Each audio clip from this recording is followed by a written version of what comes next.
नमस्कार दोस्तों, एक बार की बात है, भगवान बुद्ध अपने शिष्यों को उपदेश दे रहे थे। तभी उनके एक शिष्य ने उनसे ये 3 प्रश्न पूछे। पहला, कौन किसका भाग्य खाता है? दूसरा, दुनिया का सबसे ताकतवर आदमी कौन है? तीसरा, जो अपनी बात से मुकर जाता है उसका अंतिम परिणाम क्या होता है? गौतम बुद्ध कहते हैं, आपके ये तीनों प्रश्न बहुत महत्वपूर्ण हैं, क्योंकि इन तीनों प्रश्नों के उत्तर जानना हर मनुष्य के लिए जरूरी है। इसीलिए मैं आपको ये कहानी सुना रहा हूं। इन तीनों प्रश्नों के उत्तर आपको उस कहानी में मिल जाएंगे। कृपया कहानी को ध्यान से सुने। एक जंगल में एक बहुत बड़ा बरगद का पेड़ था। उस पेड़ पर एक चील पक्षी रहता था। उस बरगद के पेड़ से थोड़ी दूरी पर एक बिल था। उस बिल में एक सांप रहता था। फिर एक दिन जब सांप दिल से बाहर निकलने लगा, तो वो चील पक्षी उस सांप को देख रहा था। जब उसने सांप को बिल से बाहर खींचने की कोशिश की तो बाज ने सांप पर झपट्टा मारा, लेकिन सांप अपने बिल से ज्यादा बाहर नहीं आया था, इसलिए वह वापस बिल के अंदर चला गया। फिर थोड़ी देर बाद सांप ने अपना सिर बिल से बाहर निकाला और देखने लगा कि क्या बाज अभी भी वहीं है या कहीं और चला गया है। फिर बाज ने फिर से सांप पर झपट्टा मारा, लेकिन बाज फिर से अपने बिल के अंदर छिप गया। जैसे ही सांप अपने बिल से बाहर आने की कोशिश करता तो बाज उस पर हमला कर देता और उसे उठाकर ले जाने की कोशिश करता। बाज अपने मन में सोच रहा था कि जब भी तुम बाहर आओगे तो मैं तुम्हें अपना भोजन बना लूंगा, और सांप उस बाज के डर से बिल में छिप जाता है। जब सांप को उस बिल में रहते हुए काफी समय हो जाता है तो सांप मन ही मन सोचने लगता है कि अगर कहीं से राजा विक्रम आते हैं तो वह दूसरों के कष्ट दूर करते हैं और राजा विक्रम ही है जो मुझे इससे बचा सकते हैं। इसलिए राजा विक्रम को याद करते हुए सांप उस बिल में छिप जाता है, और जो भी उस रास्ते से गुजरता है सांप उससे कहता है कि भाई, अगर कोई मेरा संदेश राजा विक्रम तक पहुंचा दे या मुझे राजा विक्रम से मिलवा दे तो मैं जीवन भर उसका आभारी रहूंगा। फिर एक दिन दूसरों के दुख दूर करने वाले राजा विक्रम जंगल में जा रहे थे और उसी रास्ते से गुजर रहे थे। तभी सरप को पता चला कि कोई गुजर रहा है, तो उसने बिल के अंदर से कहा कि अगर कोई मुझे राजा विक्रम से मिलवा दे तो मैं जीवन भर उसका आभारी रहूंगा। जब राजा विक्रम ने यह सुना तो राजा विक्रम बोले, क्यों भाई, तुम्हारा राजा विक्रम से क्या लेना देना है? तब सांप बोला, देखो भाई, राजा विक्रम दूसरों के दुख दूर करते हैं और मैं काफी समय से इस बिल में पड़ा हूं। मैं बहुत दुखी हूं। अगर मैं इस बिल से बाहर निकलता हूं तो इस पेड़ पर एक बाज रहता है। वह बाज उस समय मुझ पर हमला कर देता है, इसीलिए मैं इस बिल से बाहर नहीं निकलता और न ही मुझे कुछ खाने को मिलता है। मैं इस बिल में ऐसे ही पड़ा रहता हूं। मैं अपना जीवन ऐसे ही बिता रहा हूं। राजा विक्रम बोले, हे सरफराज, मैं राजा विक्रम हूं, बताओ मैं तुम्हारे दुख से कैसे छुटकारा दिलाऊं? फिर उसने इतना ही कहा, है महाराज, आप जो ठीक समझे वह करें, लेकिन मुझे इस मामले से मुक्त कर दे, नहीं तो यह एक दिन मुझे मार डालेगा।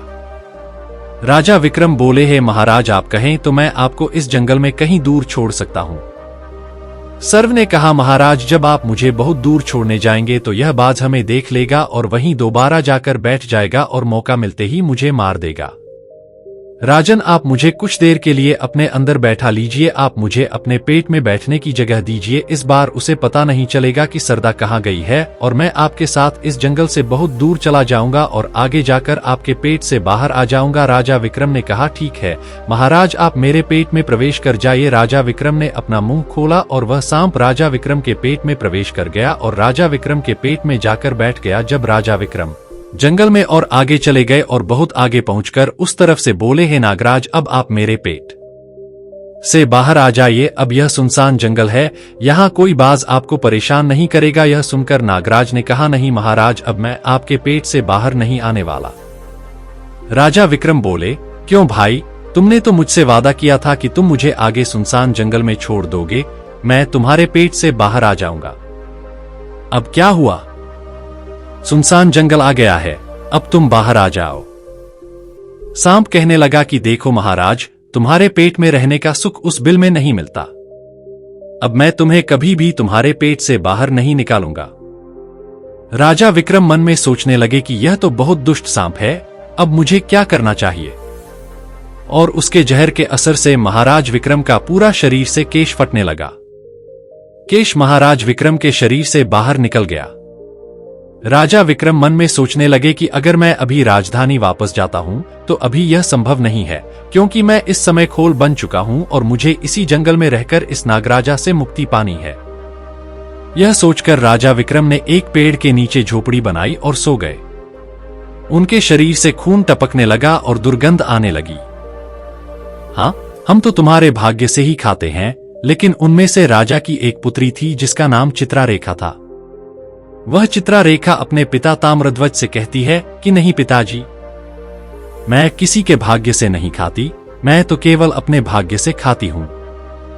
उस पुत्री की बात सुनकर राजा को बहुत क्रोध आया और उसने उसी समय नाई और ब्राह्मण को बुलाकर उनसे कहा कि तुम इन दोनों पुत्रियों का विवाह किसी राजा के साथ तय कर दो और इस बड़ी पुत्री का विवाह किसी कुकर्मी या ऐसे व्यक्ति के साथ तय कर दो जिसके हाथ पैर न हो। तब राजा का आदेश पाकर नाई और ब्राह्मण उन तीनों बहनों का विवाह तय करने के लिए निकल पड़े। उन्होंने राजा की दो छोटी पुत्रियों का विवाह राज परिवार में तय कर दिया, लेकिन तीसरी पुत्री के लिए वर खोजते समय वे उसे उसी परिवार से छोड़कर जा रहे थे। जंगल में राजा विक्रम अपनी कुटिया में कौड़ी के रूप में लेटे हुए थे। उनके शरीर से रक्त बह रहा था, इसलिए राजा विक्रम को देखकर नाई और ब्राह्मण आपस में कहने लगे कि हमें इससे अच्छा व्यक्ति नहीं मिलेगा, इसलिए चलो राजा की बेटी की शादी की बात आगे बढ़ाते हैं। फिर नाई और ब्राह्मण ने राजा ताम्रध्वज की बेटी चित्रलेखा का विवाह राजा विक्रम के साथ तय कर दिया और राजा बहुत जल्द चित्रलेखा को उस जंगल में ले गए और वहां राजा विक्रम से उसका विवाह करवा दिया। राजा विक्रम जैसा पराक्रमी राजा काल के चंगुल में फंस गया और एक वेश्या का जीवन जी रहा था। वह लड़की अपने पति के प्रति बहुत समर्पित थी। वह अपने पति राजा विक्रम की सेवा करती थी और वे दोनों छोटी बहनें थीं। जब वे बड़े राजाओं के घर गईं, तो वे आराम से जीवन जी रही थीं, लेकिन चित्रलेखा राजा विक्रम के साथ दुखी जीवन जी रही थी। ऐसा कहा जाता है कि भगवान हमेशा उसी को खुश रखना पसंद करते हैं जो उनके नियमों और सिद्धांतों से रहता है और जो धर्म का पालन करता है। भगवान हमेशा उसे खुशी देते हैं। इसलिए जब चित्रलेखा ने राजा विक्रम के साथ उस झोपड़ी में रहते हुए कई दिन बिताए, तो उस झोपड़ी के पास एक पीपल का पेड़ था और उस पेड़ के नीचे एक और सांप का बिल था। एक दिन विक्रम सो रहे थे और रात का समय था और चित्रलेखा राजा विक्रम की सेवा कर रही थी। जानिए, तभी उस बिल से एक सांप बाहर निकलता है और बाहर आने के बाद जो सांप राजा विक्रम के पेट में था, वह उस सांप से कहने लगता है, अरे दुष्ट, तू अपनी बात से पलट गया। तूने राजा विक्रम से कहा था कि मैं दूर जंगल में जाकर तेरी पीठ से निकलूंगा और तू ऐसे परोपकारी राजा की पीठ पर जाकर बैठ गया। तेरे जहर के कारण राजा के पूरे शरीर से मैल निकल गया। अरे तुझे शर्म नहीं आती कि तूने ऐसा गलत काम किया? क्योंकि इतने समय में राजा विक्रम कितने ही जीवों का दर्द दूर कर देते। वह बस आगे कहता है, अगर कोई सुन रहा हो तो मैं तुझे मरने का उपाय बताता हूं। अगर कोई गंगाजल लाकर इस राजा को पिला दे तो तेरा शरीर टुकड़े टुकड़े होकर मल के रास्ते बाहर आ जाएगा। अब राजा के पेट में जो सांप बैठा था वह दूसरे सांप से कहने लगा कि तेरे जैसा धन के खजाने पर कुंडली मारे बैठा हुआ मैंने आज तक किसी को नहीं देखा। यदि यह धन मानव समुदाय के कल्याण के लिए उपयोग किया जाता तो भगवान जाने कितने मनुष्यों को इससे लाभ होता। मैं तुझे मरने का रास्ता भी बताऊंगी। अगर कोई सुन रहा हो तो एक पीपा तेल गर्म करके अपने बिल में डाल दे तो वह उसी समय नष्ट हो जाएगा, और अगर इस बिल के स्थान को खोदा जाए तो यहां अपार धन मिलेगा। चित्रलेखा वह बात बड़े ध्यान से सुन रही थी। चित्रलेखा ने मन में सोचा, यह तो राजा विक्रम है और इनके पेट में सांप बैठा है, इसीलिए महाराज के शरीर से सांप निकल रहा है। तभी वह बेचारी चित्रलेखा एक व्यक्ति के आश्रम में पहुंचती है और उससे निवेदन करती है कि महात्मा, मुझे एक गिलास गंगाजल चाहिए। अर्षि ने पूछा, आप कौन हैं और गंगाजल का क्या करोगे? तब चित्ररेखा बोली, हे मुनिवर, मैं रजत ध्वज की पुत्री चित्ररेखा हूं और मुझे अपने पति के लिए औषधि के रूप में गंगाजल चाहिए। अब चित्ररेखा गंगाजल लेकर जल्दी से राजा विक्रम के पास पहुंची और राजा विक्रम से कहा कि महाराज, यह दवा है, आप इसे लेकर अपना रोग ठीक कर लीजिए। राजा विक्रम ने वह गंगाजल पी लिया और जैसे ही राजा विक्रम ने वह गंगाजल पिया, उनके पेट में जो सांप था वह उसी क्षण 100 टुकड़ों में टूट गया। वह सांप नष्ट हो गया। वह धीरे धीरे मल के जरिए राजा के शरीर से बाहर निकल आया। अब राजा का कोट धीरे धीरे ठीक होने लगा और कुछ ही दिनों में राजा का कोट बिल्कुल ठीक हो गया। राजा बिल्कुल ठीक हो गया। राजा पहले की तरह स्वस्थ हो गया।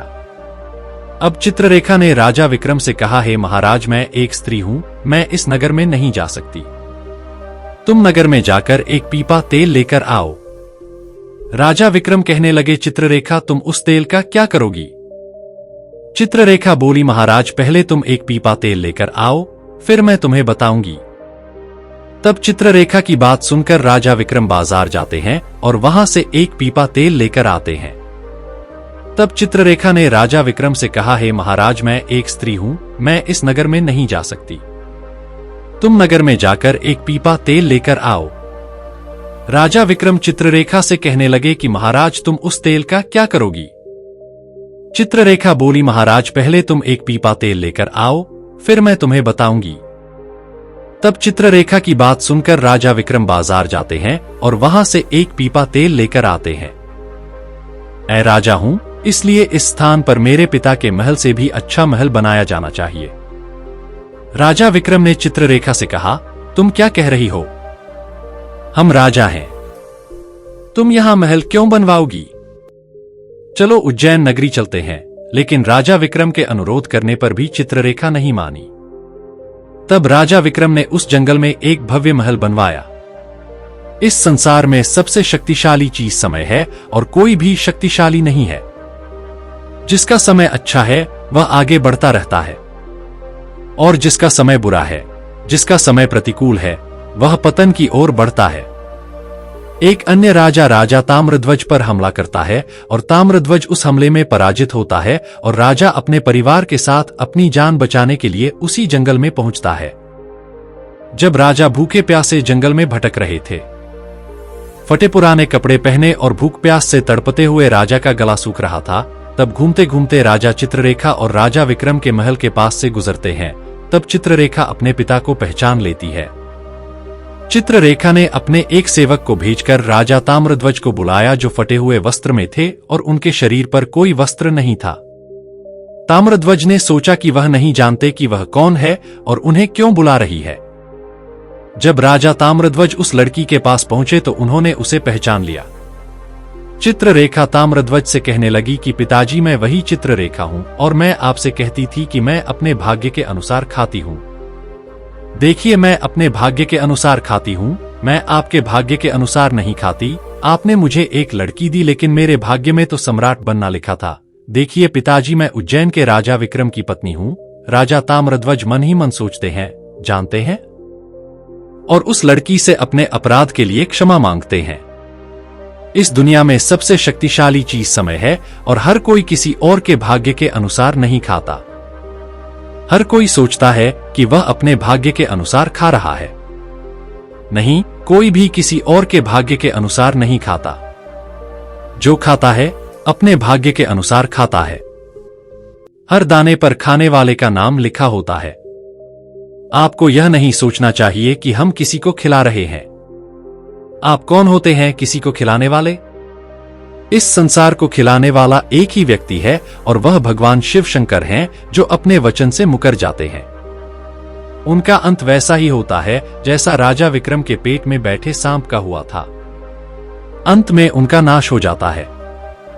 सदाचारी की हमेशा जीत होती है और अधर्मी, अत्याचारी और पापी नष्ट हो जाते हैं। इस तरह राजा विक्रम और उनकी पत्नी चित्ररेखा ने राजा ताम्रध्वज का भव्य स्वागत किया।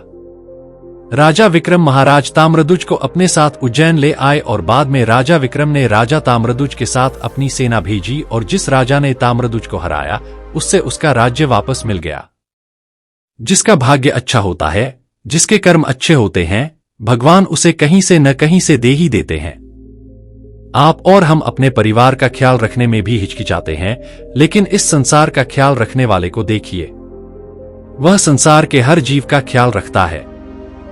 उम्मीद है कि आप सभी को यह वीडियो पसंद आएगा। अगर आपको यह पसंद है तो एक लाइक जरूर करें और अगर आपने चैनल को सब्सक्राइब नहीं किया है तो कृपया चैनल नमो बुद्धा है को सब्सक्राइब करें। उम्मीद है कि आपको यह कहानी पसंद आएगी और आप इस कहानी से कुछ सीखेंगे। हमें कमेंट बॉक्स में अपना सुझाव दें और ऐसी ज्ञानवर्धक कहानियां सुनने के लिए हमारे चैनल को सब्सक्राइब करें। मिलते हैं एक नई कहानी में। धन्यवाद।